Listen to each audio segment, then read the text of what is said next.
and friends at Real Women of Philadelphia. My name is Suki and I'm submitting this entry from San Francisco, California. Here with my family, I use Philadelphia cream cheese a variety of different ways here in the kitchen. The whipped Philadelphia I put on bagels in the morning. It's really quick and easy, and because it's soft, the kids like it because they're able to spread it on their bagels by themselves. And I also like to bake with Philadelphia cream cheese.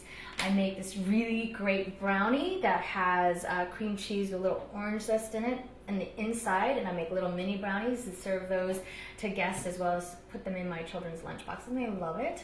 And I also have other cream cheese recipes, cream cheese pie, cream cheese pumpkin pie in particular during the holidays. But for this competition, I wanted to create something that was original.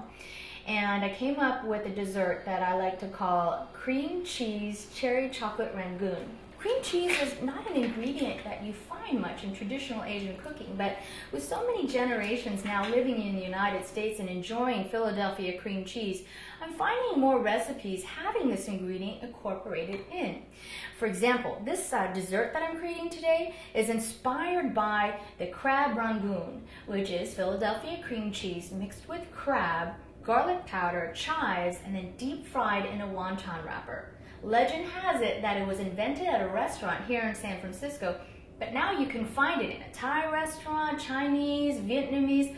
All sorts of restaurants serve that dish as an appetizer. And now I'm going to do a takeoff on that in this Philadelphia cream cheese macadamia nut cherry chocolate rangoon. Starts off with 8 ounces of Philadelphia cream cheese at room temperature. I blend that with toasted macadamia nuts, about ½ cup to 3/4 cup, depending on how much you like them. You want some of that crunchiness to complement the creaminess of the cream cheese. And then the fruit that I picked was the cherry. You can get Bing cherries if they're in season, or what I did was I took last year's Bing cherries that had been dried and reconstituted them with a little bit of simple syrup, which is sugar and water. And it gives that sweetness, but it's also still nice and tart. I gave it a rough chop and put it all into here, the filling, creamed it together, and I think cherries and chocolate go really well. This is a wonton wrapper. It's a pasta and it's very neutral. That's why it's perfect for savory dishes and sweet dishes. Essentially, you take about a tablespoon of filling into the center, and you're going to fold it into a triangle and then make a little purse. Nice and hot. Dessert dumplings.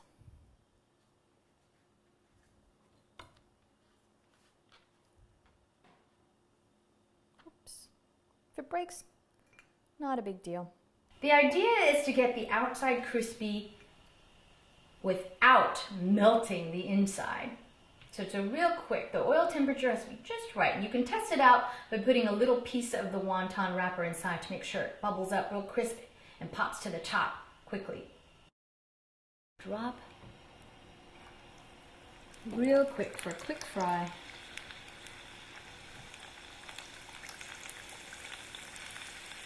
One at a time.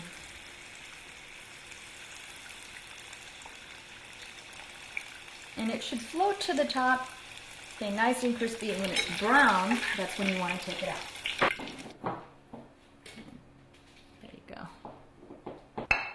It doesn't take long for them to cool off, but as you can see, it stays crispy on the outside. I dusted them with a little powdered sugar. Take a little dunk in the chocolate dipping sauce. Philadelphia cream cheese is absolutely delicious when you mix it with a little bit of sugar, some dried cherries, and toasted macadamia nuts. Fill it in a wonton wrapper, quick fry, and dipped in chocolate.